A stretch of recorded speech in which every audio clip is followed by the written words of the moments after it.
Hey sewers! Welcome to the YouTube channel for Pattern Niche, formerly New Horizons Designs. My name is Kimberly and today I'm going to be talking to you about the Janome 1200D 3-in-1 serger machine. It is a versatile machine that can do your regular serging, your rolled hems, as well as a 5-stitch serge and a cover stitch and the triple cover stitch, the decorative cover stitch that you see quite often on t-shirts and high-end knitwear.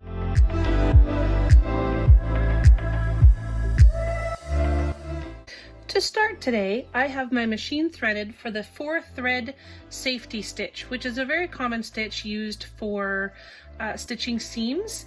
It gives you 2 needle threads as well as the 2 looper threads, which creates a very secure stitch for putting together your clothing. You can also use it for edge finishing if you've started your project on a sewing machine, or this is a good way to sew directly from your serger alone.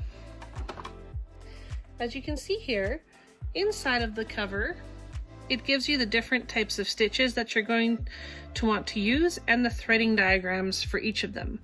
I'm using the standard number 1 stitch, which is again the 4-thread safety stitch. So I threaded the upper looper, the lower looper, and then each of the needles in sequence according to the diagram. I have also made sure that my stitch selector is on number 1. And I've got my differential set to 1.5. I have my stitch length set to 3. I've got the needles in the 2 right-hand positions. I've got my cutting blade up. I've got this little cover piece up. I've got this type of piece for the cover on. I've got the correct foot and it's set at B. And I've got this piece forward as well, because if that piece is backwards, it gives you a rolled hem. So this is set up perfectly for my 4-thread safety stitch. Today I am making a Key West tank, which you can find on the Pattern Niche website.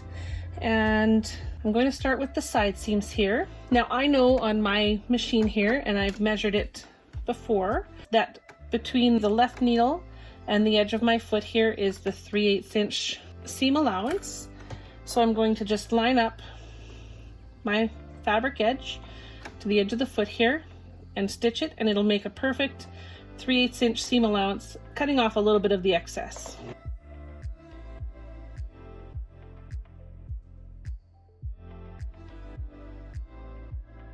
And now you can see it has made a very nice even stitch, and the best part is it stretches with my knit fabric.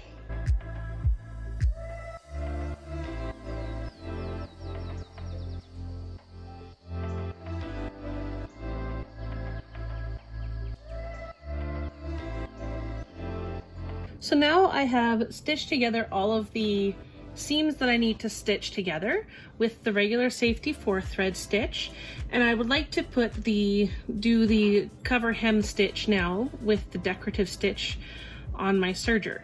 So what I'm going to do is I'm going to switch my stitch selector to 10, and then I'm going to see here that the differential should be set to 1. Stitch length stays at 3.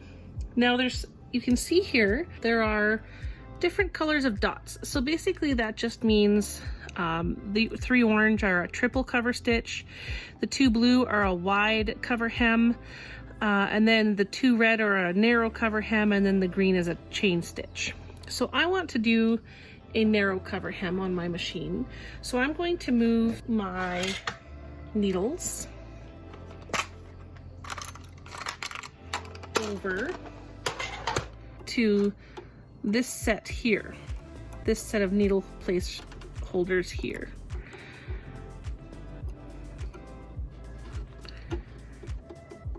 And I'm also going to pop the foot off because I do need to switch the foot that we use for this stitch.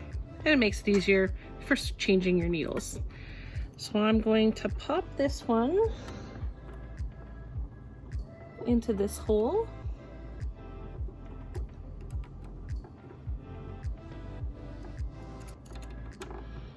And this one over to this hole.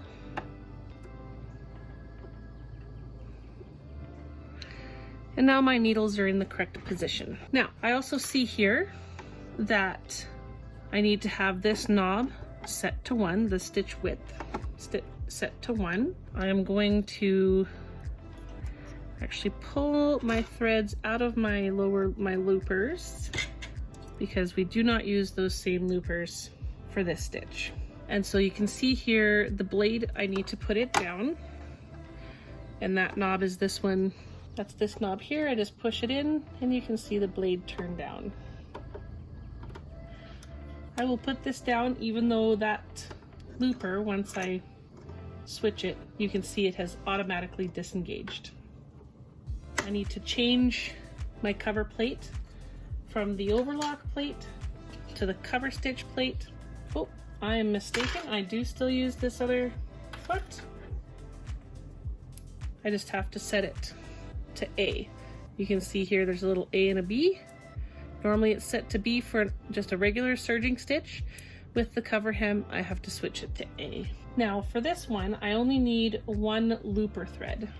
So I will actually just pick this one up and put it over there so that it stays out of the way.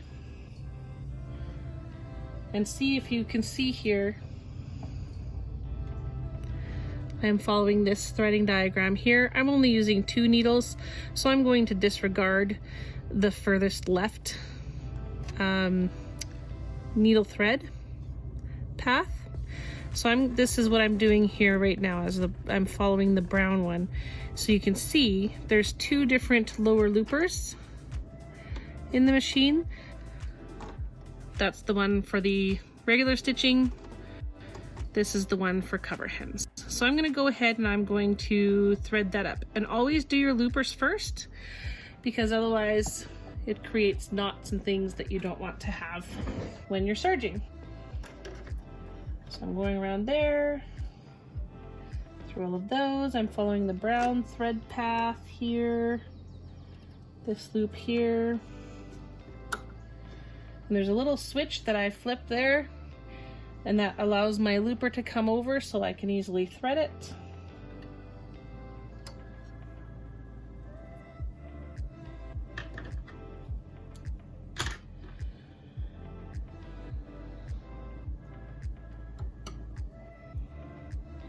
And when I'm done, I just need to ensure that I've flipped that back so that it engages properly.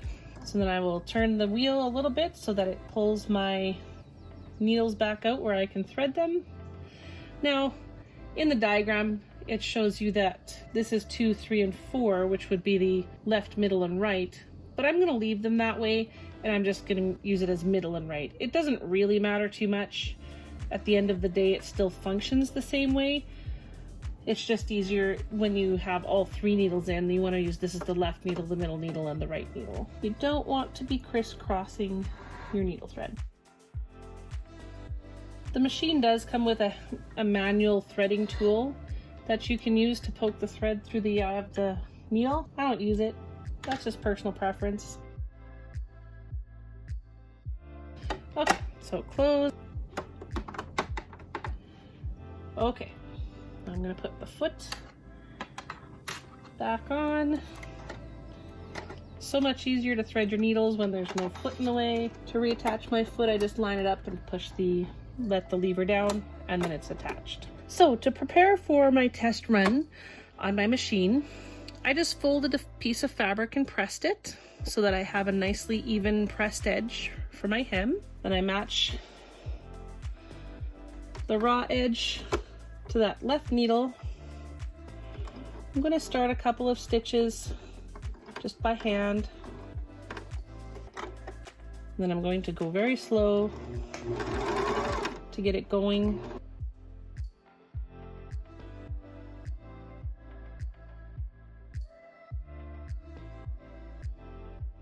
And so you can see here, I now have a really nice double needle stitch that side and a nicely finished stitch along here on the inside. So now I can go to my nice project. Now what I like to do is I will actually lift the foot.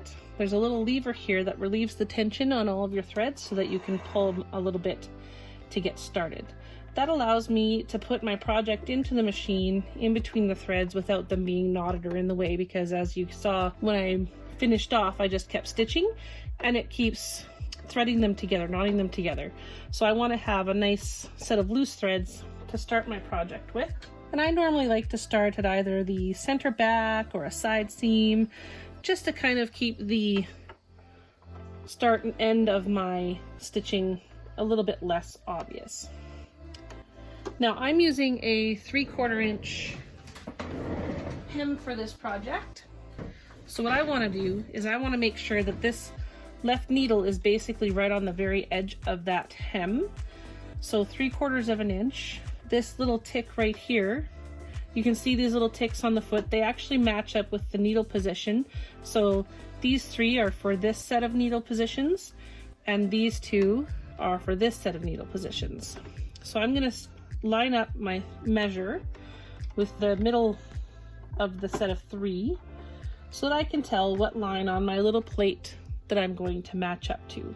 So I lift my foot, I insert my fabric in, I'm going to line up my folded edge with the line I determined is the 3/4 of an inch. Hold my threads to get started, make a couple of stitches, and then start out nice and slow. And I just follow that folded edge along that line, and it stitches just ever so perfectly along the raw edge on the inside.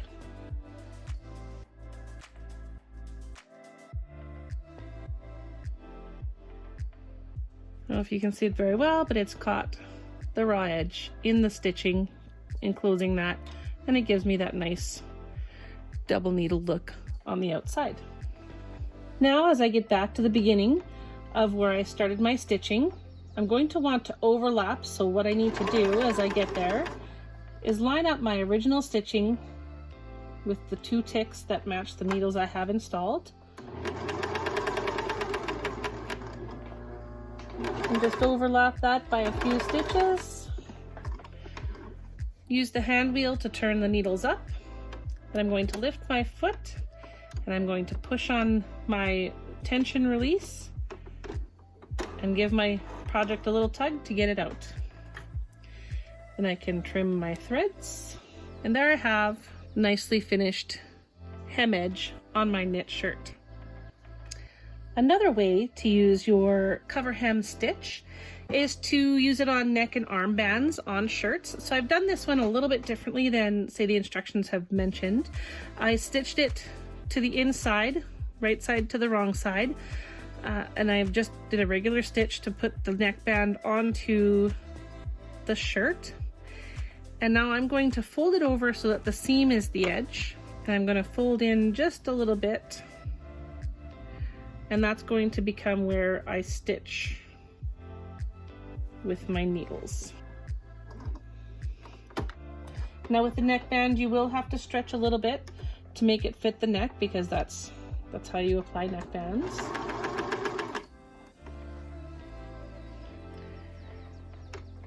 So I just get it started a little bit, turn under the edge the amount that I want it turned under as I go around, and I just follow the folded edge of that band on the needle tick that's marked on the foot. And don't forget, if you like what you're watching, make sure you click that like button and that subscribe button so that you can keep up to date with all of the new videos that we post. So once again, I've made my way all the way around,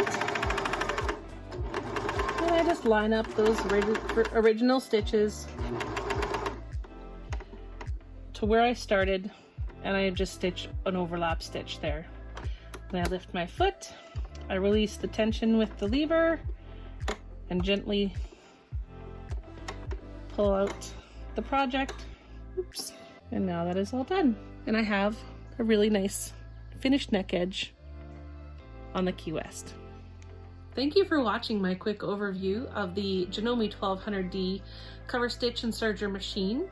I didn't go through every stitch that this wonderful machine will do. It is very versatile, like I said. I figured I would just go through the most popular stitches that the machine does. If you're sewing any sort of athletic wear or knit fabrics, this machine will do everything you need it to do, from rolled hems to the regular safety stitch for seams and the cover hem, and including the cover stitch, that really fancy stitch that you see on top of things.